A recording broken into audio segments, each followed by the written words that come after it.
Friends, you and I drive a lot of cool new cars on the show, but I would argue it's even cooler to meet the people behind these cars. So today we're going to do things, well, a bit in reverse. We're going to bring back an old friend onto the show, and he's going to share with us a new to him, but still incredibly cool, old car.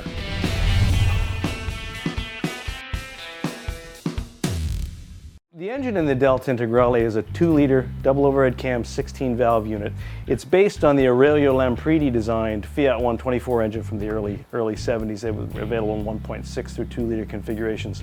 And for the historically astute folks out there, Aurelio Lampredi was the father of the old big bore V12 Ferrari engines from the 1950s and 1960s. So a lot of pedigree in this engine. Again, the engine's 16-valve, turbocharged and intercooled, puts out about 200 horsepower, which when you think about it, that's a lot of power out of a 2-liter engine.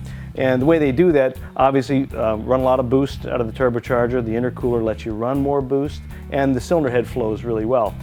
To give you an idea of how this 200 horsepower motivates this car, the car was rated about 5.5 seconds to 60 in 1990 when it came out, and those were really otherworldly figures back then. They would outrun just about any Ferrari, so at the time other than the F40. So you were getting generally supercar performance out of what was really a hot hatch. Good power though, huh? Yeah, it's got really good power. I didn't expect to have this kind of power. I expected it to be more like an on-off switch. Yeah. Like old school, like 80s turbos. Yeah. They kind of have they spool up and then they drop you with turbo lag. It's got a beefy mid-range. Like especially third gear, I've noticed that. Yeah, you can boot it and it's not peaky at all. What I love about this car is that from the lowly Delta from which it was derived, it was not a great performance car or anything. They put these wonderful underpinnings, this great chassis and drivetrain and powertrain in the car. And some people consider it to be one of the greatest performance cars of all times. And so I love the idea that they started with something so pedestrian and turned it into something so remarkable. So the Delta wasn't just designed to go fast, it was designed to go fast on dirt roads in the World Rally Circuit. Now, since it was based on the relatively pedestrian Lancia Delta, which when you think about it in US terms, it was more like a VW Golf or a VW Rabbit, a lot of the underpinnings are based on that front-wheel drive architecture with one key exception. This car is all-wheel drive. The front setup is arranged very much like a traditional front-wheel drive car, but you get a variable torque split. The rear, 53% of the power is sent to the rear wheels, 47% to the front. So the car behaves a lot more like a rear-wheel drive vehicle.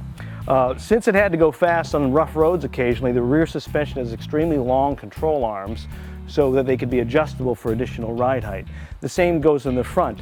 Even though it's laid out very much like a conventional Lancia Delta, which was a front-wheel drive hot hatch, the strut caps are much higher so the suspension could be tuned to have much longer ride travel. Now the Lancia Delta was introduced in 1979 and it was designed by Giorgetto Giugiaro, who was one of the most prolific automotive designers in history. He was the father of vehicles like the Maserati Bora, the Lotus Esprit, the VW Golf and Scirocco. He's worked on so many vehicles over the years, it's hard, the list is too long to mention. But this car is very different from the original Delta in many ways. It's got a prominent hood bulge to package the larger 16-valve engine and the intercooler and so forth. And you'll notice the very, very prominent fender flares because of the increased track width. The suspension and the all-wheel drive unit was much larger than what was on the original front-wheel drive Delta. And in the rear, the track width was increased as well. And they did an interesting trick here. They actually took a standard Delta door and trimmed generally a rectangular patch out of it and welded the flare patch into it.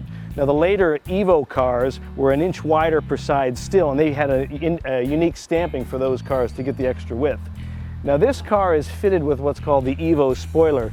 The 1990 Integrale 16 valves like this never came with this spoiler, but the race cars had it and the late cars had it, so it's such an iconic profile that I actually added this to the car. Now, interesting piece of trivia here, MotoMan actually owned a Giugiaro designed vehicle himself at one point, and I'm not going to tell you what it is. I was frankly very disappointed to learn what model of car it was. But we would like you to guess in the comments section below or on MotoManTV social media. Tell us which Giugiaro designed vehicle MotoMan once owned, and it was not a Lancia Delta. I love the gauges. Yeah. That, like, the gauges definitely timestamp the car, but it's almost like they become sort of classic. They're really small, and the oil pressure gauge is right in front of you. What's interesting is the turbo boost gauge is the 911 Or actually, position. that's a turbo boost gauge. The oil pressure gauge is right here. That's amazing that they've done that in the center. They should have just made that bigger. Yeah. The fun gauge. Yeah. And while we're over here, the stereo, a little trivia here. That same head unit I had in my first ever car. The Giugiaro designed car. Yes. Which we're not going to share we're not yet. gonna share The yet. audience is going to guess. So what the hell happened to Lancia? I mean, you built something like this. You go back to like the teens, the 20s. The cars they made back then, correct me if I'm wrong, were as exotic then as like the Ferrari is today. First monocoque chassis was a Lancia. Yeah. First V6 And like engine. multi-valve too, weren't they? What was the first overhead valve? Something like that. Yeah. 4-valve or multi-valve split. Yeah. First V6 engine, That's just amazing. 1949. So then how are they in this position now? Well, I have a theory on that. What's the theory? I think that Ralph Gilles killed Lancia. Okay, well, I want to buy this theory, but you need to back it up. I'm not laughing at it. Okay, so how did he do it? Or why did he do it? The why. You always want to ask why 5 times. So why? I don't know. I think there's contempt against the brand, I think. Because they're stealing his cars. Stealing his Because he cars. designed all those Chryslers personally. Bingo. And they are now pilfering Bingo. his design studio. Bingo. And that is why he is personally killing Lancia. That's a plausible theory. So we should, as the good GM guys that we are, we should demand an apology. Personal from him.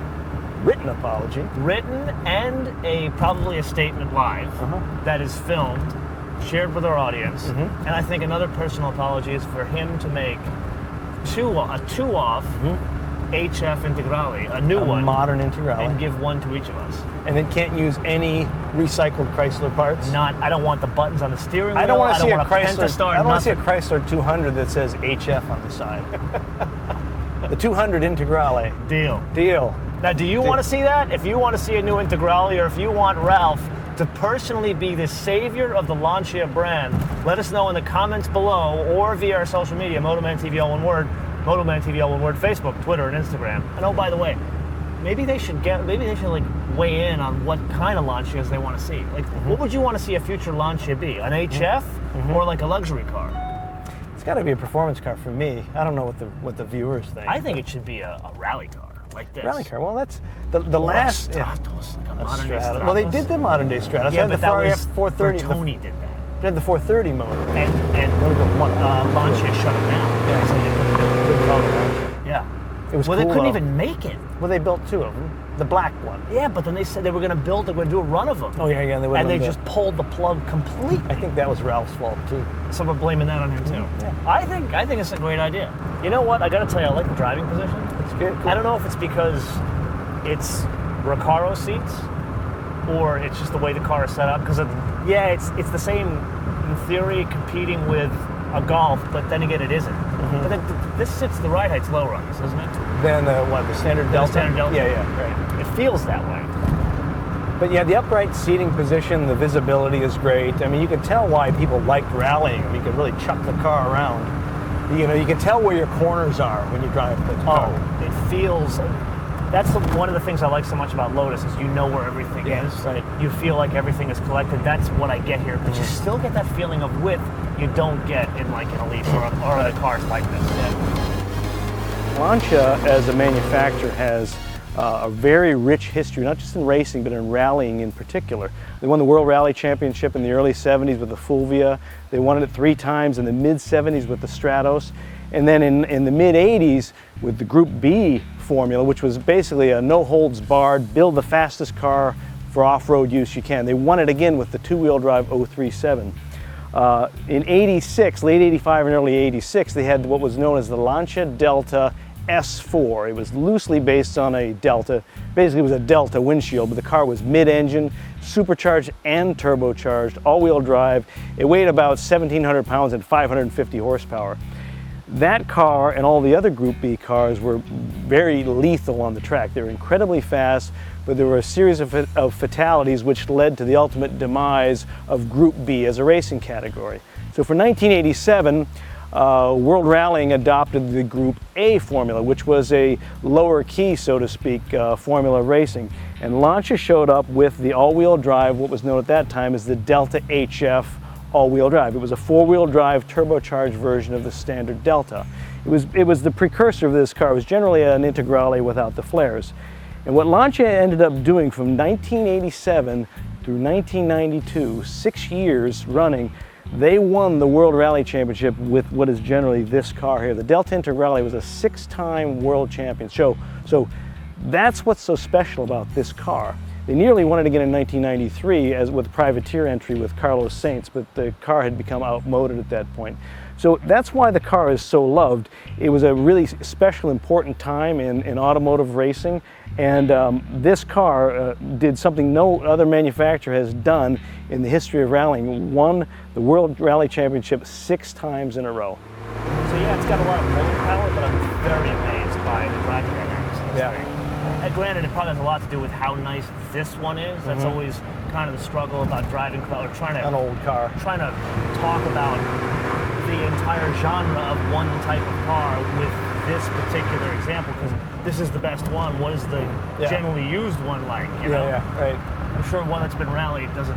Yeah, it doesn't feel quite like this. Although they probably had a little more horsepower than this one. And even it's got this like stainless steel bit up top here. Yeah, it's a nice little detail. And I didn't know, I had never seen an Integrale in person until I took delivery of this one. Yeah. I had seen one race car in person, and this is one of the first things I noticed when I opened the door. I said, the interior. So you bought this car and didn't even see one in person? Sight unseen. Oh, I don't. That's love. Dedication, man. That's that is dedication. true love. I have been waiting since the early 1990s for one of these to be legal. I've been waiting half of my adult life. No, half of my life. I've always been a Lancia fan. I've always loved Lancias. So when the Integrale hit the market in the late 80s and early 90s, I knew I wanted to have one someday. But as luck would have it, Lancia was no longer importing cars to the United States, and it was actually illegal to bring an Integrale in through the gray market channels.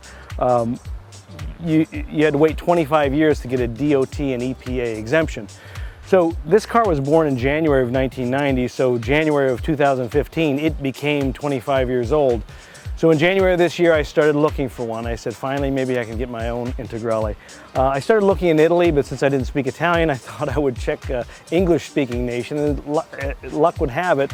The world authorities on Delta Integrales is a place known as Walker's Garage, and they're in Yorkshire, England. I located this car online, and it was only 20 miles from Walker's shop. So when I called Walker's, I asked them to see the car and do a pre-purchase inspection. They told me it was a good car, so I contacted the owner, and there was some interesting history attached to the car, actually. The first 16 years of its life, it was owned by a gentleman named Michael Mole, who was the former CEO of Spiker Automobiles. He was also the owner of the former Force India and Minardi Formula One teams. So the car lived for 16 years in Monaco, so it was in a relatively hospitable environment, so the car had no deterioration. It had pretty sort of pseudo quasi-celebrity ownership, so it seemed like a really good example. And on inspection, the body and the interior are almost as new. As a matter of fact, I think it's probably one of the finest original 16-valve Integrales on the planet. So the end of the story is I've always wanted an Integrale, and now I have one.